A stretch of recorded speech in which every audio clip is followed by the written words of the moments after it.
Welcome back to Partnerships Unraveled, the podcast where we unravel the mysteries about partnerships and channel on a weekly basis. My name's Alex Whitford. I'm the VP of Revenue here at Chanex. And this week, I'm very excited to welcome two special guests. Cassie, Arsalan, how are you doing? Doing well. Thanks for having us. Doing great. Us as well. I'm very excited to have you on. I think you guys work in a really interesting part of the channel because you're responsible for something that we'll get into in a second. Maybe, Cassie, coming to you first, you can give us a bit of an introduction about who you are and what you're responsible for. Sure. My name's Cassie Jeppson, and I'm responsible for several different functions within the North America channel at Lenovo. So I cover everything from the incentives and programs, operational structure and navigation, our tools that we leverage in North America, as well as the enablement and overarching channel strategy. So basically, if it's not sales and some of the marketing functions, then I'm guilty as charged from a partner experience perspective. So my name is Arsalan Eizadirad. I'm the global MSP strategy manager for Lenovo. So my primary responsibility is I've built and launched our Lenovo 360 for MSP pathway, which is specifically something we curated for managed service providers to better leverage their relationship with Lenovo as a solution provider. And what's very funny is we actually had the pleasure of meeting face-to-face at PAX 8, which is maybe for those paying attention to what PAX 8 do is quite strange because PAX 8 do not deal in hardware whatsoever, but they do service MSPs. So maybe Cassie, coming to you, how did that partnership of sorts form between Lenovo and PAX 8, and what have you sort of seen come from that strategic alignment? Yeah, so it's a great friendship story, right? We had both been showing up at several different industry events and just started sparking a lot of conversation between the two companies. We talked about best practices and different ways that we were mutually servicing the MSP community. So there's been a lot of best practice share, a lot of learnings between us, and we want to be where our partners are. And there were so many Lenovo partners that were participating in the PAX 8 event that it was the perfect place for us to be. And what's the sort of feedback, Arsalan, maybe coming to you that you've heard from partners where they see that sort of alignment at that strategic level? How's the sort of resonance been and feedback in the channel been? Very positive. Like I know you and I were chatting prior to us starting like this recording, but Lenovo is still very much perceived as a hardware only company or a PC only company, where in fact about half of our business probably comes from our non-PC business. And so throughout the launch of Lenovo 360 for MSP, we've been able to actually help educate partners on our depth and breadth of our portfolio and what we like to call our pocket to cloud portfolio. And what we're finding is once partners are getting a better understanding of our capabilities and why it's so advantageous for them to partner with Lenovo, the feedback is just tremendously positive and impactful. And then, Cassie, one of the things that I think is so important, I know when we did a preparation call, we spoke a lot about the importance of feedback. When you're building a global program, you can't know everything, right? And I imagine you sometimes come in with an idea and you think this is going to be brilliant, and then it hits the market and maybe it was not so brilliant. Talk to me about one, why feedback is so important, and two, how do you build that into your process, into your culture to ensure not only yourself but your team? Yeah, so that's actually one of the most important parts of my day is interacting with partners and gleaning that feedback. So I want to hear it all, the good, the bad, the ugly, the sparkling rainbows and butterflies, whatever the partner's experiences, needs, and wants are, then it helps me and my team to be more relevant to them. So when we were crafting our MSP initiative in North America, then we actually established a pseudo advisory council with several MSPs that we had met at industry events, and some that were in our membership as well. But we wanted to understand what was important to them. What did they need from a vendor to help them to be successful, and what was missing in the market? And so we took all of that feedback to be able to craft what our MSP experience is in North America, and we continue to iterate on those practices. So again, we want to be the most relevant vendor out there, supporting our partners in the ways that matter. During those kind of moments of truth, all of those inflection points, that really separate a true partner from just a vendor in the marketplace. And Arslan, maybe coming to you, one of the things that I find really interesting about feedback is that varies from region to region, right? And as much as it would be so much simpler for everyone on this call if every region operated exactly the same way and there were no tax differences and no language differences and no cultural differences, unfortunately, that's not the way it works. Talk to me how you balance a sort of globalization versus localization strategy and why that partner feedback is so important when you're trying to roll that out nice and wide. That's a great question, and it took me a while to really understand how you can't just have a program that is exactly 100% the same across all regions, all geos. So no matter how much you try to standardize, there's always going to be some minor tweaks required because of just the way businesses are run and the local business requirements.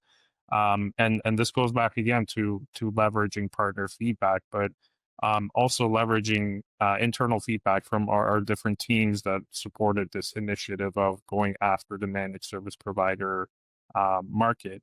And so throughout those feedback gatherings, we were able to really make sure that we launched something that is more relevant to those specific markets. And what we've also tried to do is to do it in stages instead of just doing one mass rollout. So as we talked about, North America is where we saw the biggest opportunity, and we've been doing this for the last few years. And then gradually over the last year or so, we've now started to launch the pathway in certain markets in EMEA. So we're now live in UKI, Benelux, and the Nordics, and then planning to go live in Italy, France, Germany, and Austria by later this year.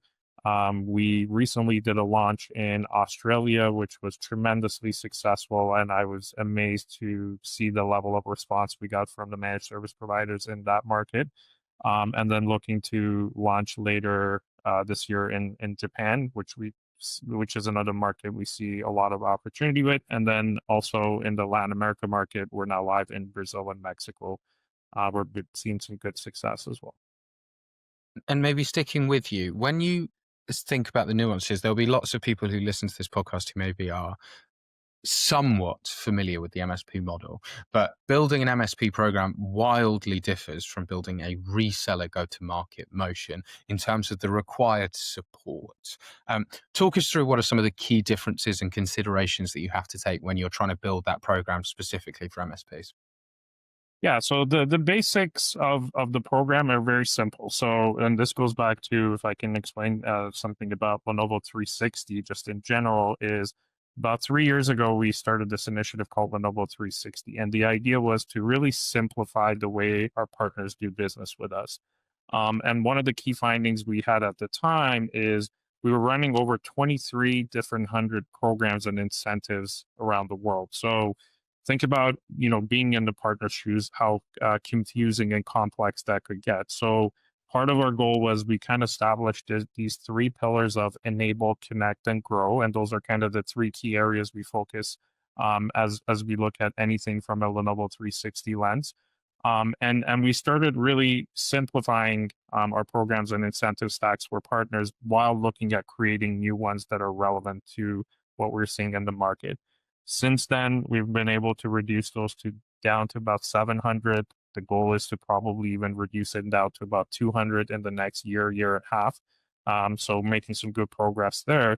And then as we started to think about, okay, like one size doesn't fit all. So a large national reseller or a retail partner has very different requirement versus like a managed service provider. So as we gathered feedback from partners, attended a lot of these industry events and talked to managed service providers, we started to create something called Lenovo 360, which is very unique for them. So a couple of things that really stand out is, incentives are always important. Partners really want to know how they can earn with any technology vendor they partner with. So we created something that's more in line with how managed service providers do business and have the number of devices and users that they have under management. So very much in line with their business model. Also, from a support structure, we understood that managed service providers, their sales cycles typically are much longer versus a traditional reseller. So instead of assigning them to a traditional channel account manager, we created this new support structure, and these partners are supported what we call partner success managers that really take the time to understand each of those MSPs on a more personal level, what their business model is like, and then ultimately all about enabling them to leverage all the different tools that are available to them to make the ease of doing business with us much easier for them. And then, Cassie, coming to you, I think one of the things that I'm fascinated with when it comes to this market is the nuances. I have a very European bias, obviously, but the nuances between what are some of the hard program differences that you notice that, oh, actually, hang on, we built this first in the US. And then as we took it out wider, I imagine there were some really critical changes that if you hadn't have made those changes would have been real sort of prevention of scale. What are some of the things that sort of come to mind? Yeah, so I mean, I think the foundation of the program was really applicable to the 80%. And then there were some of those individual market differences. Um, some of it is based on what are the products that are most widely sold and consumed in a particular market by the MSPs. In North America, we have kind of a wide range of different focus areas that the MSPs are engaging in. I think traditionally when you think of an MSP, then a lot of people think of the SMB world. But what we're seeing is a lot of MSPs more selling upstream into some of the commercial and enterprise businesses as well. And we don't see that as much in some of the other markets. And so, making sure that we were adjusting the right things at the right time to be able to meet the partners wherever they are in their journey. And so although we have a static framework for our program, then there's a lot of agility in it to be able to, again, meet those partners where they are. And that's not just from an incentive structure perspective. It really plays into the other pillars that Arsalan mentioned as well, the connect and the enable components too. Being able to really understand the dynamics of an individual partner, what makes them tick, what is their go-to-market strategy, and what are their goals, all are kind of comprised within that connect area. The most important thing for our partner success managers is to build that relationship and establish that trust. I think all things stem from the relationship element, especially in the small, very tight knit MSP community. And then when we think about enablement, no two people really consume things the same way. And so making sure that we have that breadth of different media that people can consume the information, be able to modify it in the leave behinds and assets and things like that in the way that works best for their business is really important. And then making sure that we're rewarding them for behaviors that are not just selling and closing deals. There's so much value that the partners are bringing to the table, and we should celebrate that every step of the way. And the different components and elements of earning within the program definitely reflect all of those things. And Arslan, coming to you, I think that's one of the real nuances, right? I sort of think it's quite funny that there's all these multi-billion-dollar businesses who are riding their success on small little engineering companies. There just happens to be thousands of them, and they're doing an amazing job. But resellers are very often sort of sales and marketing led machines, right? That's how they're built. But managed service providers absolutely aren't, right? They are typically engineering and services led businesses. How does that mean that you have to sort of pivot your sales and support model to make sure, to Cassie's point, that you're actually bringing the right type of information to the right format to the right person? Question, and then this again kind of falls within that enable pillar that we talked about, is that we don't want to just be a vendor that's providing the channel partner with a stack of solutions to sell, but really also be there to help them with how they can have those type of engagements with their end customers. So if I can kind of maybe pinpoint a couple of things and highlight them is, for example, we've launched something called the Lenovo 360 Solutions Hub.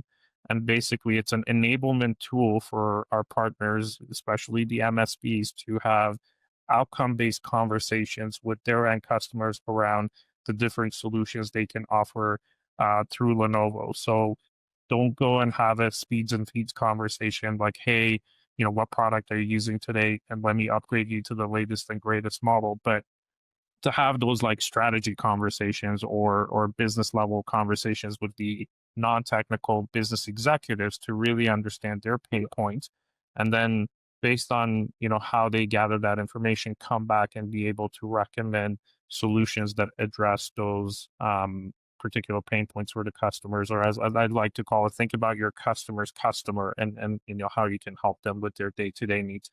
The other one too is, from a marketing perspective as well, we provide these MSPs with lots of different marketing tools and collateral that really allows them to take a different approach in terms of how they reach out to their customer base and how they're able to win new customers and new logos.